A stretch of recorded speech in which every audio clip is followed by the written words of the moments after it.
مردوں کی قبریں، باپ کی وردی اور جہنم کا راستہ۔ ہمارے معاشرے میں علماء کی سب سے بڑی ذمہ داریوں میں سے ایک معاشرے اور عوام کی مذہبی اور اخلاقی رہنمائی ہے۔ علماء نے ہمیشہ مذہبی اور قومی اقدار کے تحفظ اور دفاع کے لیے آواز اٹھائی ہے اور عوام کی رہنمائی کی ہے۔ لیکن جو لوگ ان علماء کے مخالف ہیں وہ ہمیشہ ان مسائل کا منطقی جواب دینے، دلیل پیش کرنے، اصلاح کرنے کے بجائے جن کی نشاندہی علماء کرتے ہیں، جن پر اعتراض، تنقید، سوال، نصیحت کرتے ہیں، موضوع کو موڑ دیتے ہیں، تہمتیں لگاتے ہیں، الزامات تراشتے ہیں اور کردار کشی اور شخصیت کشی شروع کر دیتے ہیں۔ یہ ثقافتی پروگرام جو چند سالوں سے جاری ہیں، ہر کوئی دیکھ رہا ہے کہ ان میں سے کچھ چیزوں میں اصلاح کی ضرورت ہے اور علماء نے انہی مسائل کو اجاگر کیا ہے۔ انہوں نے کہا ہے کہ ایسے کام کرنے کے بجائے جن سے مذہبی اور قومی اقدار پامال ہوں، مثبت کام انجام دیے جائے۔ علامہ محمد کاظم باجتی کو کلچر ڈے ثقافت پر کوئی اعتراض نہیں ہے، بلکہ وہ ان بعض کاموں کی نشاندہی کرتے ہیں جو ان ثقافتی پروگراموں میں ہوتے ہیں، اور انہوں نے دین کی نظر سے اور معاشرے کے ایک ذمہ دار فرد کی حیثیت سے ان کی اصلاح کی بات کی ہے۔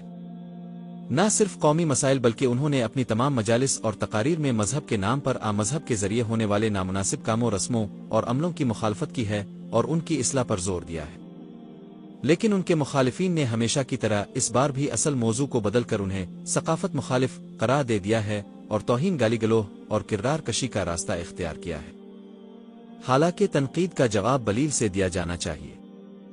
چیئرمین صاحب ہمیشہ اپنے مخالفین کی توہین، تحقیر اور بدتمیزی کرتے ہیں اور اپنے مخصوص کارکنوں کو بھی یہی کچھ سکھایا ہے۔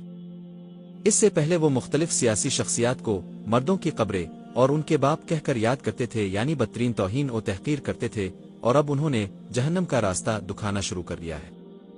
خیر، جب انسان کی عمر زیادہ ہو جائے تو ذہن اور زبان کا رابطہ کمزور ہو جاتا ہے اور انسان کو سمجھ نہیں آتی کہ وہ کیا کہہ رہا ہے۔ مزے کی بات یہ ہے کہ کل رات وہ خود مفتی اعظم بن بیٹھے اور فتویٰ جاری کر دیا کہ خمس اور زکوٰۃ نہ دے اور اپنی نمازیں قضا کر کے دوبارہ پڑھے۔ خدا علامہ محمد کاظم باجتی کی حفاظت کرے، جو ہمیشہ مذہبی اور قومی اقدار کے غم میں رہے ہیں اور اس قوم عوام کی سربلندی کے لیے نہ صرف ہمیشہ اصلاحی باتیں کی ہیں بلکہ عملی کام بھی انجام دیے ہیں۔ مخالفین ان کے خلاف جتنا چاہی پروپیگنڈا کرے، جتنی چاہی توہین و تحقیر کرے، لیکن علامہ محمد کاظم باجتی کی 5 سالہ کارکردگی ان لوگوں کی 30 سالہ سیاست سے کہیں زیادہ ہے۔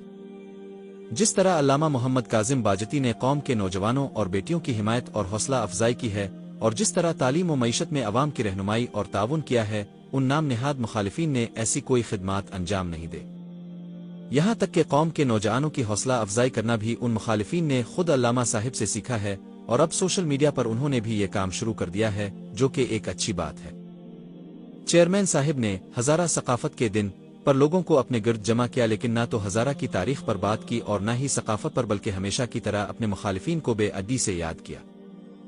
علامہ محمد کاظم باجتی ابھی سیاست کے میدان میں آئے بھی نہیں ہیں اور صرف قومی مسائل کو اجاگر کیا ہے، لیکن ان بھائیوں کی نیندیں اڑ گئی ہیں اور وہ ان کی آنکھوں میں کھٹکنے لگے ہیں۔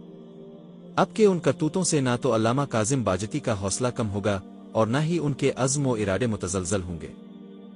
خداوند آغا کاظم باجتی کی حفاظت فرمائے اور ہر اس شخص کو ہدایت دے جو قوم میں نفاق، تقسیم اور انتشار پھیلاتا ہے۔ اگر وہ ہدایت کے قابل نہیں ہے تو خدا اسے رسوا کرے۔ آمین۔